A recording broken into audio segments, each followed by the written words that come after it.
E vamos comentar nossas questões propostas e Enem, Química C, material do Bernoulli 2024.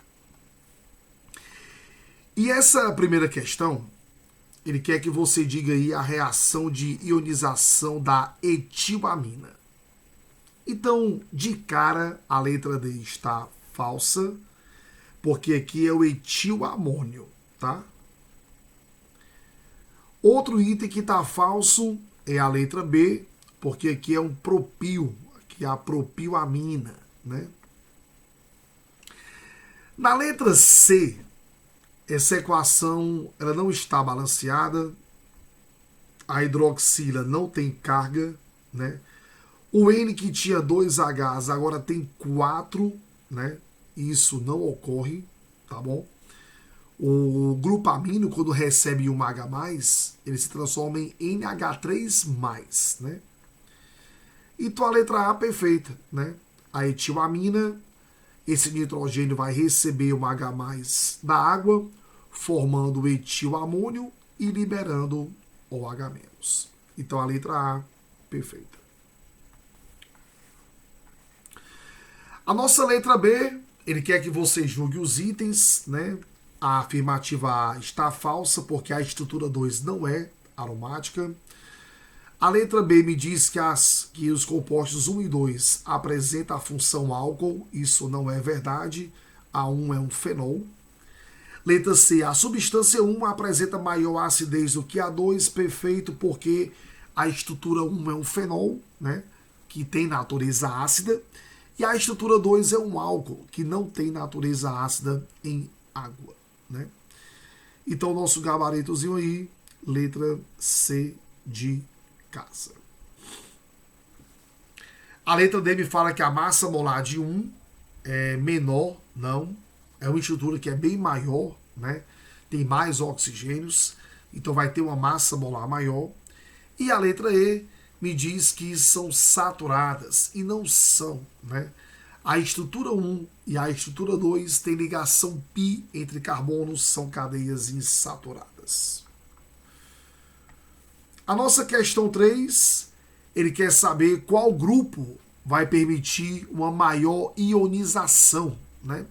E lembrar que a presença de elementos de alta eletronegatividade exerce um efeito indutivo retirador de elétrons, potencializando a acidez. E o mais eletronegativo é o flúor, né? Então, letra C de casa. A questão 4 quer que você coloque em ordem a acidez, e quanto mais elementos de alta eletronegatividade, maior é a tua acidez, né? Como ele quer a ordem crescente, então, bora começar aqui, ó. O mais ácido vai ser o 4, né? E aí, vamos ter o 2, né? Tá? E entre o 1 e o 3, o 1 tem uma menor cadeia carbônica, ele é mais ácido, aí o 3 não tem a presença de cloro e tem uma cadeia carbônica maior, né?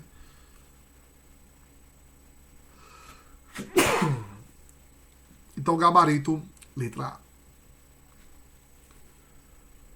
A. A nossa questão 5, ele quer que você julgue os itens, né? A afirmativa 1 diz assim, ó, a maior acidez do composto 5 em relação ao 3 é justificada pela possibilidade de ressonância do cloro falso. O cloro não faz ressonância aí porque o carbono não faz pi. Então, se o cloro está ligado a um carbono que não faz pi, não tem como ter o processo de ressonância, tá? A maior acidez é pelo efeito indutivo retirador de elétrons feito pelo cloro. 2. O hidroxibenzenofenol apresenta uma acidez maior do que os álcoois alifáticos, perfeito, e dos ácidos carboxílicos, não. Os ácidos carboxílicos têm uma maior acidez porque eu vou ter uma maior proporção de oxigênio sobre hidrogênio, tá? 4. A acidez do 4 é menor do que a acidez do composto 2. Não é. A presença de grupos retiradores de elétron, como é o caso do nitro, isso potencializa a acidez, tá? 8. O ácido 1-clorobutanoico é o de maior acidez se compararmos aos compostos 1, 2, 3 e 4. Né? Perceba que o 1 ele é um álcool, então essa acidez, né, não existe. O 2 ele é um fenol, mas os ácidos carboxílicos têm uma acidez maior do que o fenol. Tá? Então, se eu comparar o ácido, né, o 3 ele é mais ácido que o 2, tá bom? O 4, em função dos grupos nitros, ele tem uma acidez maior do que o 2, porém menor do que o ácido carboxílico, tá? E o 5, em função do cloro, né? Então tem um ácido carboxílico com o elemento cloro, então o 5 realmente ele é o mais ácido, né? Que é o ácido clorobutanoico. Então a oitava correta. A presença de substituintes doadores de elétrons ligados às posições orto e para do hidroxibenzeno. Tiago, quem seria um grupo doador de elétrons, por exemplo? Tá? Se você pega, por exemplo, uma formila, né? Um grupo metil, seriam grupos doadores de elétrons. E lembre-se que o efeito indutivo doador de elétrons, ele reduz a acidez, né? Porque ele estabiliza mais a ligação do O com o H. Então, correto.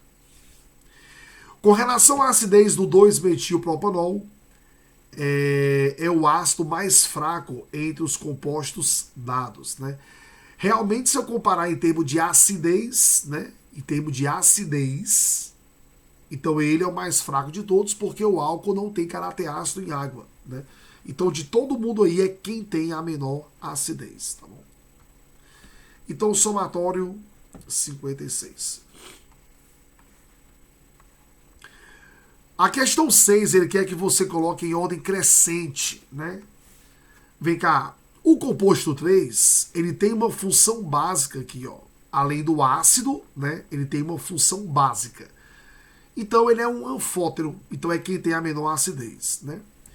A presença do grupo nitro, como tem elementos de alta eletronegatividade, isso potencializa a acidez, né? Desestabiliza mais a ligação do O com o H. Então o 3 é o menos ácido e o 1 ele é o mais ácido. Então gabarito, letra C de casa. A questãozinha 7, ele me dá aqui dois compostos, né? Aí a letra A fala assim, ó, a solução aquosa de ácido glutâmico possui pH menor do que 7. Perfeito. Todo ácido em água, ele vai liberar H+, então isso reduz o pH. Né? B. A estrutura química do ácido glutâmico apresenta 2 carbonos quirais, não apenas um, que é esse. Ó. O volume de 100 ml de uma solução aquosa de ácido glutâmico de concentração mol por litro é completamente neutralizada por 50 ml de solução aquosa de hidróxido de sódio 2 mol por litro. Isso estaria verdadeiro se o ácido glutâmico tivesse apenas um hidrogênio ionizável. Ele estaria perfeito. Só que ele tem 2 hidrogênios ionizáveis. Né? Então isso torna o item falso. A acetamina transfere íons H3 ou mais. Não, a acetamina tem caráter básico. Isso aqui é uma amina. Né? Aí ele fala na letra E que é uma amina primária, não. Como esse N está ligado a 2 cadeias carbônicas, é uma amina secundária. Né? A questão 8, ele quer a base mais forte. A base mais forte são as aminas secundárias. Né? Então, letra C. A questão 9, ele pede aí pra gente a ordem decrescente de acidez, né? Então, o mais forte aqui, vamos lá. O mais fraquinho, né, é o 1, porque o 1 é um álcool, né? Aliás, como ele quer a ordem de acidez, né? O mais fraquinho é que tem caráter básico, que é o 2, né? Então o 2 aí é o mais fraquinho, tá? Depois vem o 1, que é um álcool, que é neutro, né? Aí você tem o 3, que é um fenol. Aí o ácido carboxílico, né? É o grande xodó de todo mundo aí, né? Então 4, 3, 1, 2. Como ele quer a ordem decrescente, né? Então ficaria 4, 3, 1, 2.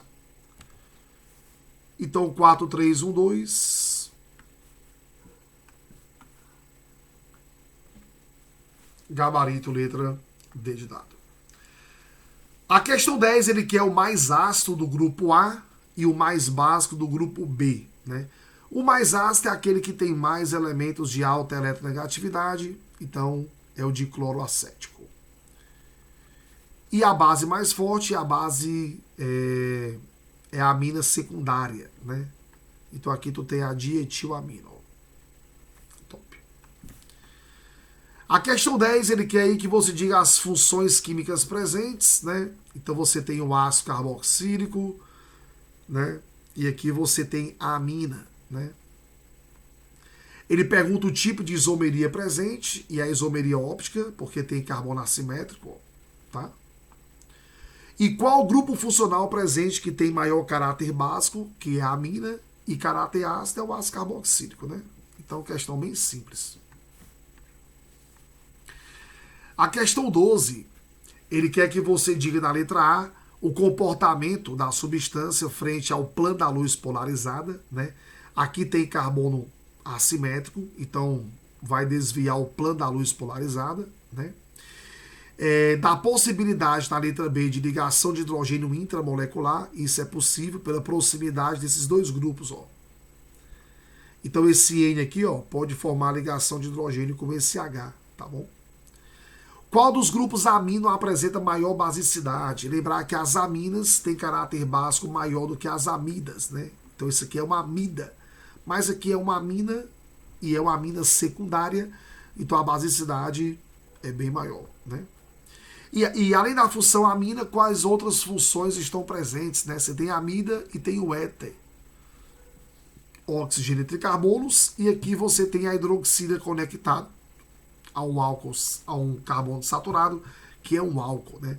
Então, além da amina, você tem amida, éter e tem álcool.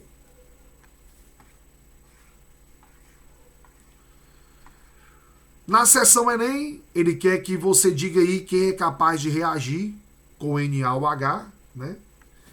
E quem reage com hidróxido de sódio é uma substância com caráter ácido, né?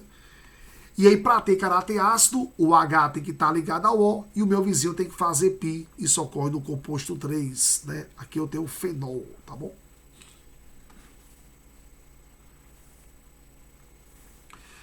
Na questão 2, ele quer saber o seguinte: qual é a melhor substância para extrair o lapachol, né? Como o lapachol é um enol, né, e tem pKa, então isso quer dizer que ele tem caráter ácido, né? Para você extrair um ácido, nada melhor do que você estar utilizando uma substância básica, né? Então eu descarto a letra E, porque o HCl é ácido. A letra D vou descartar porque o sulfato de sódio tem caráter neutro. A letra C, o NaCl, tem caráter neutro, porque vem de uma base forte e um ácido forte. Esse tampão tem um pH ácido, não interessa. Aí o carbonato de sódio é perfeito, porque ele é um sal de caráter básico. O Na vem do NaOH, que é uma base forte, e o carbonato vem de um ácido fraco, né? E a nossa questãozinha 3, ele quer saber o seguinte, né? Quem é que vai reagir com hidróxido de sódio? Quem reage com hidróxido de sódio é uma substância que é ácida, né? E a única substância que tem caráter ácido aí é o triclosan, já que o H está ligado ao O e o O está ligado a um carbono que faz pi, isso é um fenol, né? Então, gabarito, letra C de casa.